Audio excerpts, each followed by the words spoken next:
कहानी सुनने से पहले वीडियो को लाइक कर लें, सब्सक्राइब कर लें, बेल आइकन पर प्रेस कर लें। धन्यवाद। शेर और शिकारी की कहानी। एक जंगल में एक शेर रहता था। शेर बहुत ही शक्तिशाली और घमंडी था। शेर की असिस्टेंट एक लोमड़ी थी। एक दिन शेर और लोमड़ी बैठे हुए थे। बातें ही बातों में शेर ने कहा, बतलाओ लोमड़ी, क्या तुम मुझसे अधिक शक्तिशाली कोई है इस जंगल में? शेर की बात लोमड़ी बोली, महाराज नहीं, ऐसा नहीं है। इस संसार में आपसे भी अधिक शक्तिशाली और खतरनाक जीव हैं। लोमड़ी की बात सुनकर शेर ने आश्चर्यचकित होकर पूछा, अच्छा तो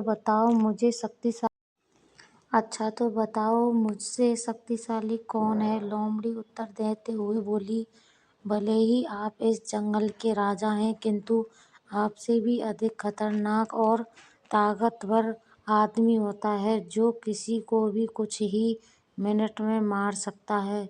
लोमड़ी की बात सुनकर शेर को हंसी आ गई। शेर बोला, अच्छा ऐसा है तो मैं अभी तुमको दिखाता हूँ कि शेर अधिक शक्तिशाली होता है या इंसान।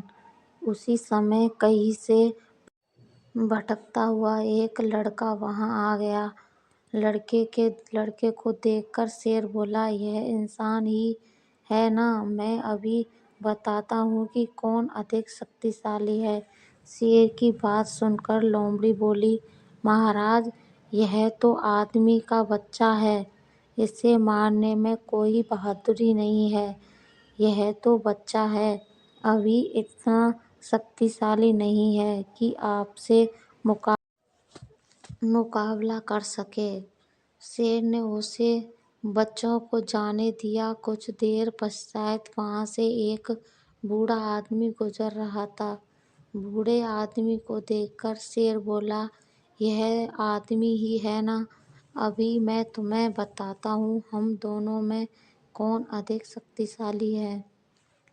शेर की बात सुनकर लोमड़ी उसे रोकते हुए बोली, महाराज, यह तो बूढ़ा आदमी है और अपनी उम्र को पार कर चुका है। अब इसके शरीर में शक्ति नहीं है कि आपसे मुकाबला कर सके। लोमड़ी की बात सुनकर शेर फिर रुक गया। कुछ देर पश्चात वहां से एक आदमी आता हुआ दिखाई दिया।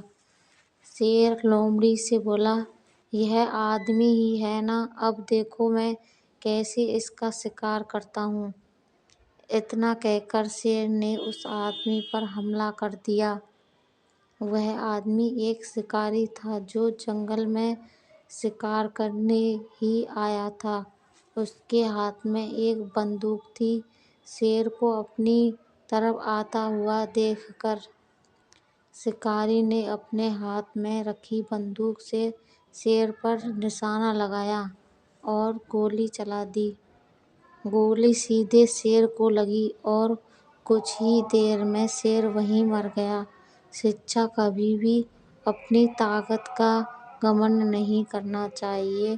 कहानी अच्छी लगे तो लाइक, कमेंट, शेयर करें। चैनल को सब्सक्राइब नहीं किया है तो अब कर लें। पूरी कहानी सुनने के लिए धन्यवाद।